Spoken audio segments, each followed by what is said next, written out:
बहुजन संवाद में आपका स्वागत है। बहुजन संवाद में आज हम बात करेंगे यूट्यूबर्स के ऊपर जो अचानक हमला कर दिया है मोदी सरकार ने, उसको लेकर के। यूट्यूबर्स खामोश, नहीं तो जेल जाने के लिए तैयार हो जाओ।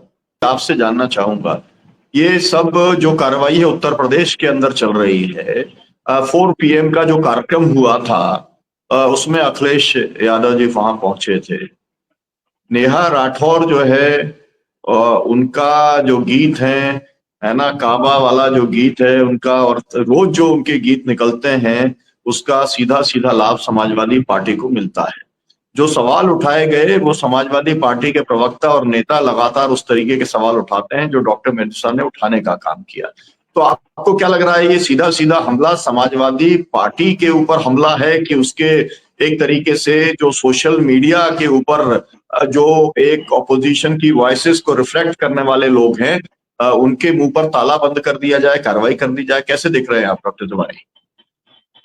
कि देखिए, ये हमला समाजवादी पार्टी के ही ऊपर केवल नहीं है, ये हमला उन सारे लोगों के ऊपर है जो लोग बेबाकी के साथ चीजों को सामने रख देते हैं। अच्छा, कुछ चीज तो अप्रत्याशित तरीके से हो जाती है। आज की तारीख में देश में हर आदमी पत्रकार है, जिसके हाथ में भी मोबाइल है वो पत्रकार है।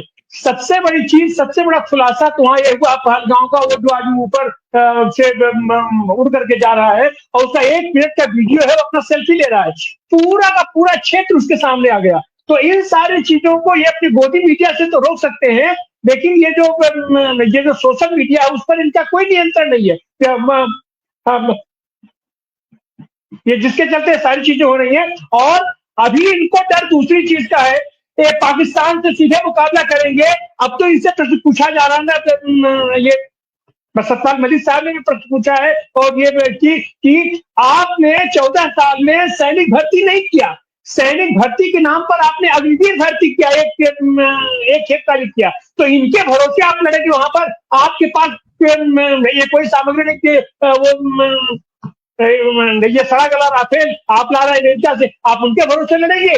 क्या आप ऐसे ही उससे बदला लेंगे? सिंधु नदी का आप पानी रोक देंगे, खाली हवा हवाई? तो इन सारी चीजों को, और अब तो जनता पूछ रही है कि जो चीज तुम कर सकते हो, सीधा सीधा मुंद्रा पोर्ट इस सारी चीजों में भागीदार है, उसका संरक्षण है, पैसा मुहैया कराए, आप कोई एक्शन उसके ऊपर नहीं ले रहे हैं। आप जैसे ये पावर हाउस पर आप नियंत्रण नहीं कर रहे, आप उसकी बिजली काट दीजिए। और पाकिस्तान से और आप कह रहे कि अब तो हमने सेना को अपना फ्री हैंड छोड़ दिया है। तो एक हमारे कवि है गोरख पांडे जी, गोरख पांडे जी ने एक बड़ी 12वीं कविता उनकी है, मैना। तो उस मैना की स्टाइल में ये अपना सेना को तो आप फ्री हैंड दे रहे हो, लेकिन सेना करेगी क्या? सेना के पास हथियार है नहीं, उसके पास सैनिक है नहीं। अब इन सारी चीजों को, जो चीज जनता जान रही है, भारत की जनता जान रही है, तो क्या इसको पाकिस्तान नहीं जान रहा है? इसको अंतर्राष्ट्रीय मंच पे लोग नहीं जान रहे? अब इसका यह कहना है कि इस बात को आनंद तिवारी क्यों बता रहे हैं, क्यों नेहा सिंह बता रही है? ये तो देशद्रोह है। अरे तुम नंगे खड़े हो, तुम उघाड़ खड़े हो, तुम जब वहां से भाग करके आए भारत में, और कश्मीर की जगह आप चले जाते हो बिहार में और आप वहां अंग्रेजी में भाषण करते हो, तो इन सारी चीजों का, छोटी छोटी चीजों का आकलन किया जाता है। ये पूरी दुनिया देख रही है, पाकिस्तान देख रहा है कि यहाँ का प्रधानमंत्री भगोड़ा है, इसमें ये कोई क्षमता नहीं बात करने का।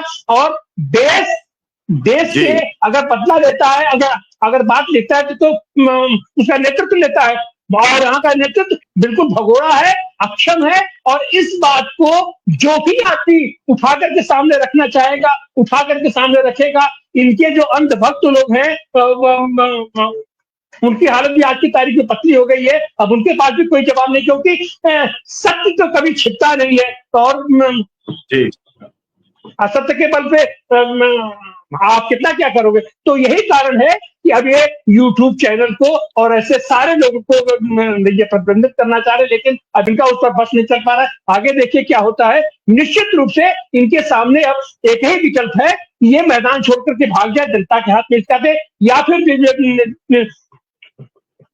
जो मांग की जा रही है कि आप संसद बुलाइए और जी। सारे लोगों को इस समय आवश्यकता है राष्ट्रीय सरकार की, और सब में मिल करके इस समस्या का समाधान खोजें, क्योंकि हमारा देश आज की तारीख में एकदम खोखला हो चुका है। ये बातचीत नहीं है।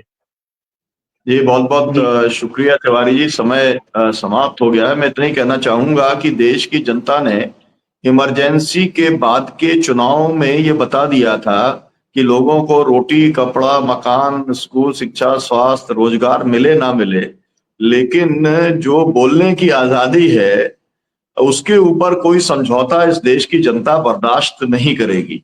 ये एक एस्टेब्लिश्ड फैक्ट है और इसलिए मुझे लगता है कि इतिहास से सबक सीखने को मोदी जी तैयार नहीं हैं और वो जिस तरीके का प्रयास कर रहे हैं, मुझे लगता है कि उससे सरकार को ही नुकसान होगा, इनके प्रयासों को ही नुकसान होगा और जो एक किस्म का वॉर मॉन्गरिंग चल रहा है उसको लेकर भी मैं कहना चाहता हूं कि पाकिस्तान और भारत के जो ऐसे पीस एक्टिविस्ट हैं उन्होंने भी एक बयान जारी किया है।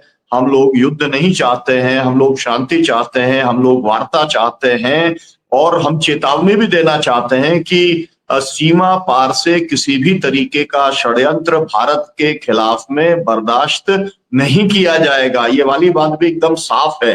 लेकिन आप जो है अपने देश की सीमाओं को सुरक्षित नहीं रख पा रहे हैं, ये बात भी एकदम साफ हो गई है। सबसे ज्यादा सैनिक आपके कार्यकाल के अंदर शहीद हुए हैं, सबसे कम भर्तियां आपके कार्यकाल के अंदर हुई हैं, तो इसलिए आपको सवालों के जवाब देने पड़ेंगे। और इस देश के अंदर आजादी के बाद 76 वर्षों में लोगों ने सवालिया संस्कृति को अपने जीवन का अंग बनाया है और उसको आप 2, 4, 10, 50, 100 लोगों को बंद करके उस संस्कृति को आप रोक नहीं पाएंगे।